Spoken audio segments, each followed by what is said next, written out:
Isso que dá, né? Assim é. Não, tem que ser assim.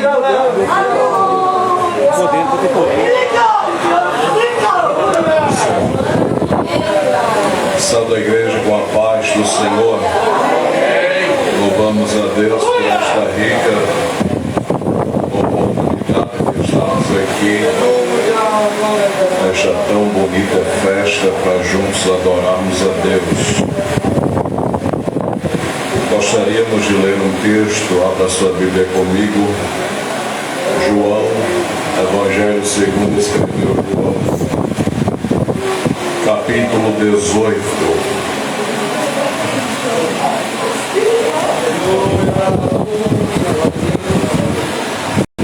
João, capítulo 18, versículo de 1 ao 11.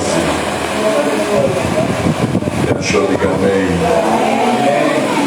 E tendo Jesus dito isso, saiu com seus discípulos para além do ribeiro de Cedro, onde havia um horto, no qual ele entrou com seus discípulos.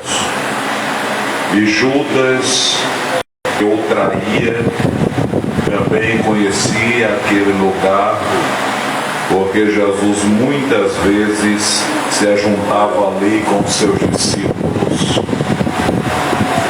E tendo, pois, Judas recebido a corte e os oficiais dos principais sacerdotes e fariseus, veio para ali com lanternas e açoites e armas. Sabendo, pois, Jesus todas as coisas que sobre ele haviam de vir, adiantou-se e disse-lhes: a quem buscais? E responderam-lhe: a Jesus o Nazareno. E disse-lhes Jesus: sou eu. E Judas, que o traía, estava também com eles. E quando, pois, lhe disse: sou eu, recuaram e caíram por terra. E tornou-lhes, pois, a perguntar: quem buscais? E eles disseram: a Jesus o Nazareno. E Jesus respondeu: já vos disse que sou eu. Se, pois, me buscais a mim, deixai ir estes, para que se cumpra a palavra que tinha dito: do que me deste, nenhum deles perdi. Então Simão Pedro, que tinha espada, desembanhou-a e feriu o servo do sumo sacerdote, cortando-lhe a orelha direita. E o nome do servo era Malco. Mas Jesus disse a Pedro: mete a tua espada na bainha. Não beberei eu o cálice que o Pai me deu? Diga amém. Meus irmãos, nós estamos no culto festivo e eu queria falar em outra mensagem, mas Deus colocou esta em nosso coração e nós gostaríamos de trazer um tema aqui falando Malco, um sonho quase perdido. Repita comigo: Malco, um sonho quase perdido. Se nós observarmos o evangelista João, que escreveu também a primeira epístola, a segunda epístola e a terceira epístola, o João evangelista, que também escreve o livro da Revelação. Ele traz no relato e com alguns privilégios, porque ele faz menção do nome dos personagens que estão nesta narrativa bíblica. Se nós formos ler o Evangelho sinótico, como Mateus, no capítulo 26, versículos 51 e o 52, nós vamos observar que o texto vai nos dizer assim: e eis que um dos que estava com Jesus, estendendo a mão, puxou da espada e, ferindo o servo do sumo sacerdote, cortou-lhe uma orelha. E então Jesus lhe disse: mete a tua espada no seu lugar, porque todos os que lançarem mão da espada, a espada morrerão.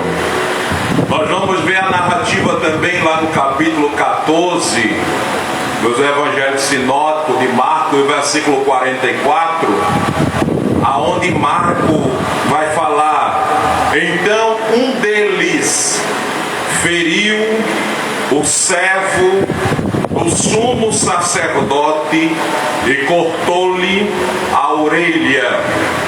Nós observamos que Lucas também faz a mesma narrativa, mas Lucas, ele expressa qual orelha foi cortada. Nós vemos que Lucas vai dizer no capítulo 22, o versículo 50 e o 51, então um deles feriu o servo do sumo sacerdote e cortou-lhe a orelha direita. Mas Jesus disse: deixai-o, basta. E tocando-lhe a orelha, o curou. Somente Lucas vai trazer a expressão da cura no texto. E nós vamos ver que João começa dizendo que Jesus vai até o Getsemane. Ele está na hora da agonia. E nós sabemos que o Getsemane é lugar de machucar ou de prensar a azeitona. E nós vemos que alguns estudiosos falam, expressam, dizendo que Jesus estava ali onde Isaías profetizou que agradou a Deus moê-lo. E ele está num momento de intensa oração, no momento de dificuldade, aonde Marcos vai narrar que ele suou grandes gotas de sangue. Aconteceu um fenômeno que é chamado pela medicina de hematridose, onde os poros se abrem e em vez de sair suor, saía grandes gotas de sangue devido ao momento de tensão. Estava perto de Jesus tomar o cálice da ira de Deus. Mas nós podemos observar que Jesus foi a primeira vez, voltou e encontrou os discípulos dormindo. Foi a segunda vez, voltou e encontrou os discípulos dormindo. E a terceira vez, porque segundo alguns estudiosos e arqueólogos bíblicos, vai dizer que o modelo daquela prensa na época, existia um eixo de madeira e uma pedra no centro e em cima, e colocava-se os pesos, e a azeitona que estava sobre o saco de linhaça passava pela primeira extração. E a primeira extração servia, era a primícia, era entregue ao Senhor, era entregue no templo em forma de agradecimento. Mas aquele saco onde estava a azeitona passava também pela segunda extração. E a segunda extração servia para ser comercializado na época nos mercados, para acender o candeeiro, para se ter uma lâmpada, uma luz que iluminasse a casa na época. Mas nós vemos que também a azeitona passou pela terceira extração, e essa terceira extração servia também para ser vendido ou comercializado como sabão na época. Mas também alguns vão mais além, diz que servia de repelente para espantar as moscas. E nós vemos que era o processo em que Jesus estava vivenciando naquele momento. Ele estava no momento de tensão, no jardim do Getsemane, passando por esta dificuldade. E nós podemos observar que ele está ali numa noite de angústia, e de repente, na madrugada, surge o seu traidor, Judas, e os oficiais dos sumos sacerdotes e fariseus. Mas nós vamos ver que o relato que João traz, João vai falar que na época acompanhou Judas uma escolta, e segundo um teólogo, John MacArthur, ele vai dizer que uma escolta era composta por cerca de 1000 homens, 740 homens de pé e 260 homens a cavalo. E com ele ia um quiliarque. Essa expressão grega significa comandante de 1000 homens. Mas nós vemos que liberaram uma escolta com Judas. Mas não só foi uma escolta, o texto vai dizer também que foram os oficiais. E quem eram os oficiais da época? Era a polícia do templo, que foi justamente a polícia do templo que prendeu Jesus. Mas no momento do alvoroço, era de noite, nós podemos observar de forma clara que a turba assassina veio com Judas. E Judas disse que ia dar um sinal. E qual era o sinal? Beijar a face do mestre. E nós observamos que o teólogo o teólogo Antônio Gilberto diz que os judeus se pareciam muito um com o outro. Estava à noite, a barba, as vestes, se parecia muito um com o outro, e para identificar Jesus era necessário beijar a sua face. E Judas chega, beija o mestre, mas nós vemos que a narrativa de João, ele vai dizer que Jesus se antecipa, porque Jesus não queria perder nenhum daqueles que Deus havia dado a ele. Mas nós observamos que Jesus se antecipa em João, mas aqui nós vamos ver que ele veio até Jesus e beijou a face de Jesus, e Jesus diz a ele: com um beijo traíste o Filho do Homem. Mas como veio uma escolta e veio também os oficiais do templo, diz o texto que eles estavam armados, e criou-se um alvoroço ali, e alguns dos discípulos disseram: nós temos espada. Mas eles não entendiam. E nós vemos que Pedro agora, porque todos os textos evangélicos sinóticos vai dizer que um dos discípulos puxou a espada, mas somente João vai ter uma expressão direta dizendo que foi Pedro. E Pedro puxa a espada e corta a orelha, aonde muita gente já expressou e dizia que Malco era um soldado, mas se você analisar os 4 evangelhos, vai narrar que ele era servo do sumo sacerdote. E nós podemos observar que naquela ocasião Pedro puxa a espada e corta a orelha de Malco. E nós vemos que grande foi o alvoroço naquele momento, mas eles foram com intenção prender Jesus. Mas quem estava à frente no comando daquela guarda ali? Malco, servo do sumo sacerdote. E o que era ser o servo do sumo sacerdote? Era aqueles que almejavam um dia ser sacerdote. E nós observamos que tinha toda uma história, toda uma dedicação. Eles se dedicavam a sua vida de 5 a 8 anos estudando a Torá. Se dedicavam ao trabalho do templo de 12 em 12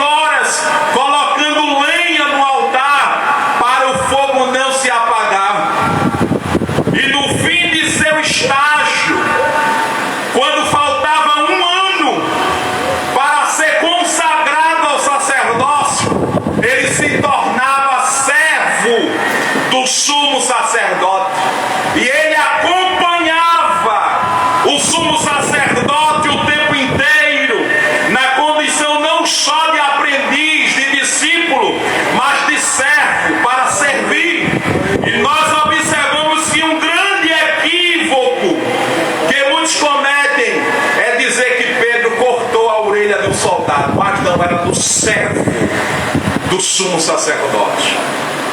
E segundo alguns estudiosos vão dizer que faltava 8 dias para o óleo ser derramado sobre a cabeça de Malco. 8 dias faltava para que ele se tornasse um sacerdote. Mas ele vai numa missão. E quem era o sumo sacerdote da época? Caifás. Enviou ele com a função de prender Jesus e levar Jesus para passar pelos julgamentos. Mas naquela ocasião, ele, como servo, obedeceu o sumo sacerdote. Faltava 8 dias para a bênção chegar. A Bíblia não diz que Malco era um soldado dentro dos 4 evangelhos, mas a etimologia do nome Malco é a forma helênica do hebraico, que significa Meleque, que é rei.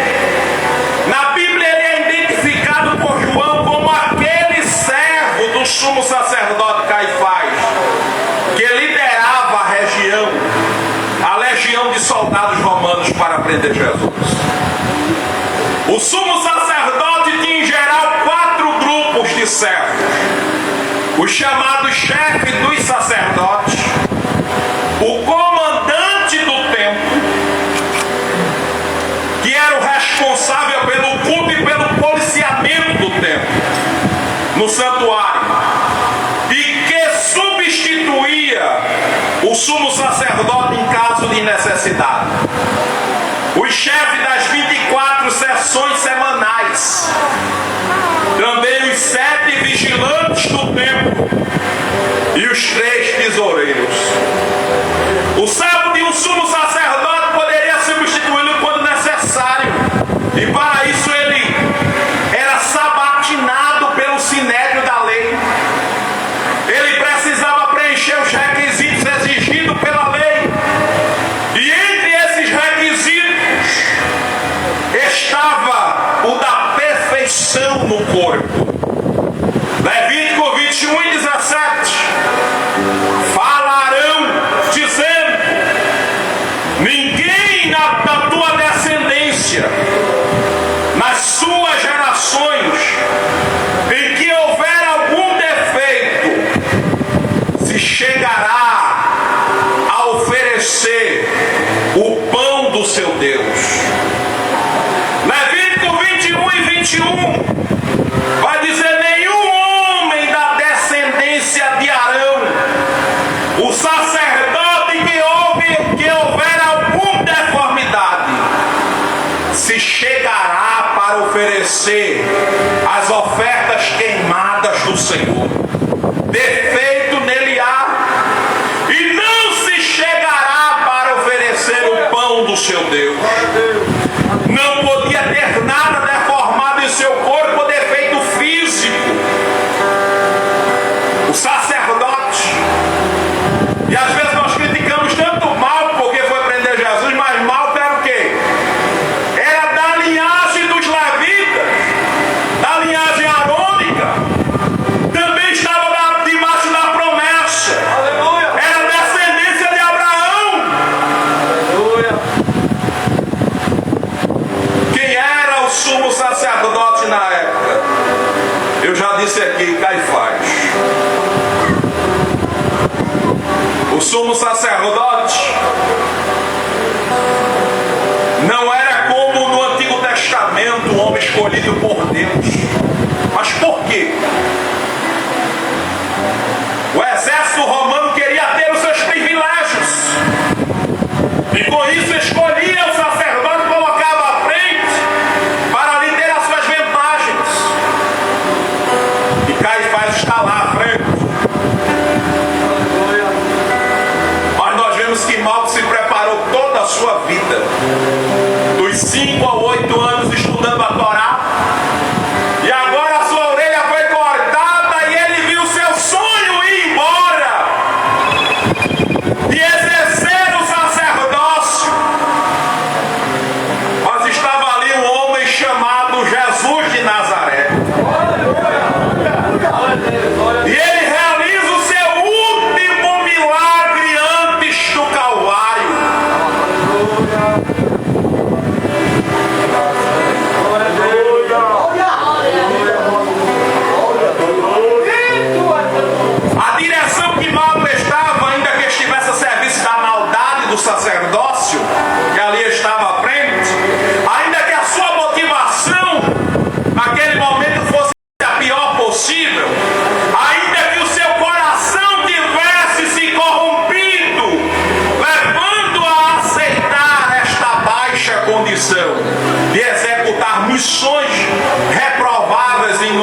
sumo sacerdote.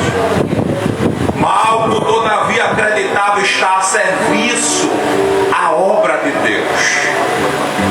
E ele havia dedicado toda a sua vida em função deste sonho.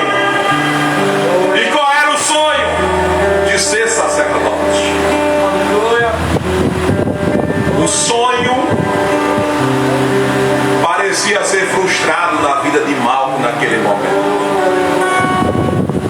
Há um certo pregador que diz: olha, quando a orelha dele foi cortada, doeu, mas a dor pior estava no chão, quando ele olhava e via que a orelha tinha sido cortada e ele agora não podia mais exercer o sacerdócio. Mas você pode dizer para o irmão que está do seu lado: Deus restaura a situação.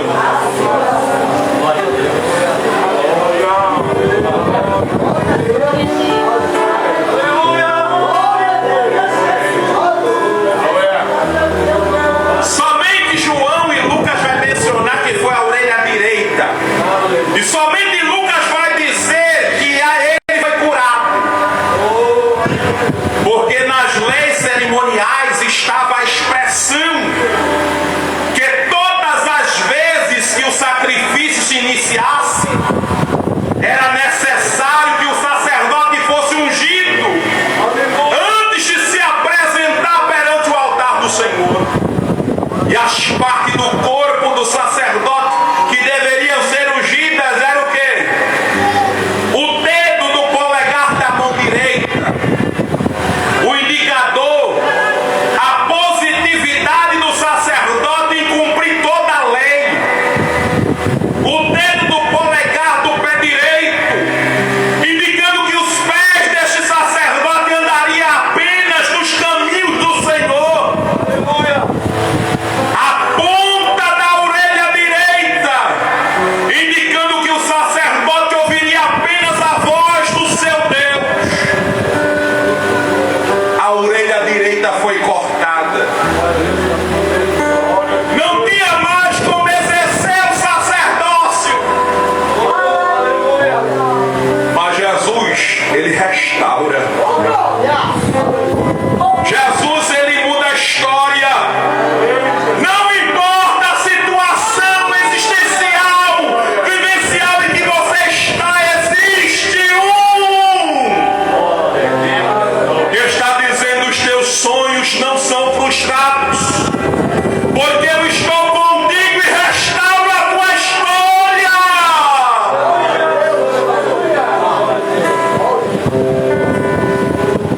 Jesus curou Malco, e naquela ocasião os sonhos foram restaurados. Querem acabar com a história, querem acabar com o chamado, querem acabar com aquilo que Deus escreveu ao teu respeito. Faltava apenas 8 dias para a bênção chegar na vida de Malco, mas Jesus está na história. Olha para o irmão que está do teu lado e diz a ele nesta noite: Jesus está na história e o quadro será mudado. Aleluia.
acontecer. A mudança chegará. Nem que ele tenha que soprar o vento, no vento haverá mudança. No vento, o que está fora do lugar será colocado no lugar. E ele vai mudar a história. E alguém vai ficar sem entender.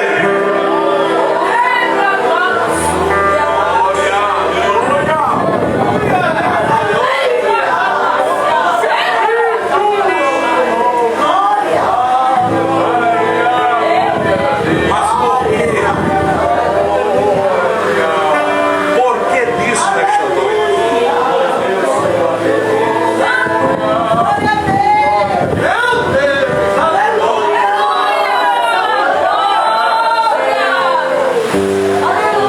Há quem diga que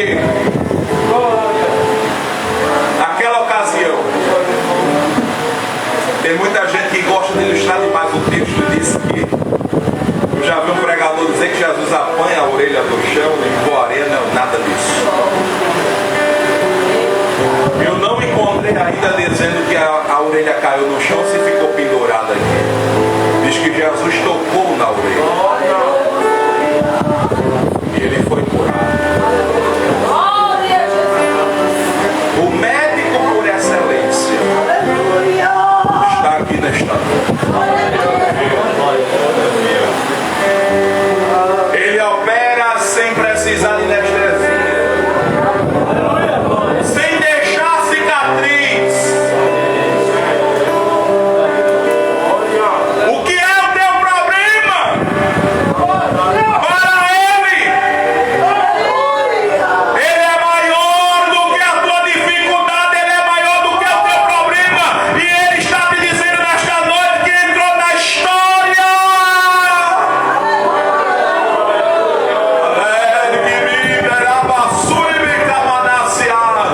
E ele chegou com mudança, com restauração, com libertação, com cura divina nesta noite para a tua vida.